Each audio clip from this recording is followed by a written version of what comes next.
Bonjour, bonsoir, ici le Bundesliga pour une nouvelle vidéo. Ce samedi, le Classico allemand battra de son plein. Le Bayern Munich et le Borussia Dortmund s'affronteront dans une Allianz Arena qui sera en pleine ébullition. Mais est-ce vraiment correct d'appeler cette rencontre un Klassiker? À vrai dire, le Classico allemand est plus un duel au sommet, un Spitzenduell entre deux équipes qui se battent pour le titre actuellement, qu'un duel entre deux équipes qui se battent pour le titre depuis déjà très longtemps. Dortmund n'a pas toujours été une équipe très forte. Dans les années 70, le Bayern Munich et le Borussia Mönchengladbach étaient tout simplement les meilleurs. Gladbach avait gagné lors de cette décennie 5 titres de champion d'Allemagne et le Bayern de Franz Beckenbauer seulement 3. Les joueurs de légende que sont Günther Netzer et Jupp Heynckes pour Gladbach ou Gerd Müller et Paul Breitner pour le Bayern se partageaient le titre lors des années 70. Et puis arriva une nouvelle décennie, celle des années 80. Gladbach n'a plus jamais gagné de titre jusqu'à aujourd'hui. Et le Hamburger SV prenait les devants tandis que le Bayern restait numéro 1. Durant cette nouvelle ère, le HSV a réussi à remporter une Coupe des clubs champions et 3 championnats d'Allemagne. Au milieu des années 90, la rivalité entre le FC Bayern et le Borussia Dortmund prit finalement forme. L'autre Borussia avait d'abord enchaîné 2 titres consécutifs de champion d'Allemagne et ensuite, en 97, la Ligue des Champions. Les duels étaient sous tension et Oliver Kahn nous a gratifié de 2 actions mémorables. Le mythique gardien allemand avait, en 1999, d'abord grogné au visage de l'attaquant de Dortmund, Heiko Herrlich, pour lui montrer qui était le patron ici. Plus tard dans le match, son coup de pied, façon kung-fu, a seulement effleuré l'attaquant suisse Stéphane Chapuisat de quelques centimètres. Vinrent les années 2000. Dortmund, ayant des problèmes financiers, ne pouvait plus rivaliser avec un Bayern toujours aussi performant. Jusqu'en 2011.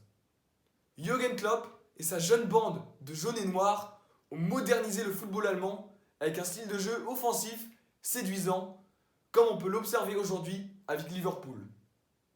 Ce style de jeu leur a permis de dépasser le Bayern et de remporter 2 titres de champion d'Allemagne et une Coupe d'Allemagne et même d'accéder à la finale de Ligue des Champions contre le Bayern justement. Cette rivalité n'a fait que augmenter, que redoubler depuis ces dernières années. Et ça se ressent encore aujourd'hui. La semaine à Munich était tout sauf calme. La défaite 5-1 à Francfort a scellé le licenciement de Niko Kovac. Son adjoint, Hansi Flick, ancien joueur du Bayern et champion du monde en tant qu'entraîneur adjoint de Jogi Löw en 2014, a repris le flambeau provisoirement. La victoire difficile contre l'Olympiakos en Ligue des Champions et la qualification précoce pour le 8e de finale n'ont fait que lever qu'une partie des doutes en Bavière. Et pendant ce temps-là, Dortmund a accumulé un très bon momentum. Les magnifiques victoires 2-1 contre Gladbach en coupe, 3-0 contre Wolfsburg en championnat et 3-2 contre l'Inter de Milan en Ligue des Champions n'ont fait que confirmer la forme positive des joueurs de Dortmund. Lucien Favre est à nouveau bien en place et la crise est terminée. Les joueurs de Dortmund sont prêts et ils ont soif de victoire contre ce Bayern. On pourrait donc déclarer Dortmund favori, mais pas si vite. Lors des dernières confrontations en Bundesliga à l'Allianz Arena, le Bayern a gagné sur les scores sans appel de 5-0 et même de 6-0. Il ne faut jamais sous-estimer le cœur d'un champion. Nous sommes à l'aube d'une nouvelle décennie. Est-ce envisageable d'avoir un changement au sommet de la Bundesliga? À mon avis, oui. Je crois au projet RB Leipzig. Et dans les 10 années qui suivent, un match Bayern contre Leipzig sera peut-être considéré comme le classico allemand alors qu'il s'agit d'un match au sommet. En tout cas, maintenant, le classico allemand, c'est le Bayern contre Dortmund. Et c'est ce samedi à 18h30. C'est un match à suivre absolument. Que pensez-vous de ce classico et de cette histoire des Klassiker? Écrivez-le dans les commentaires. En tout cas, moi, je vous souhaite une bonne journée, une bonne soirée, un très bon match.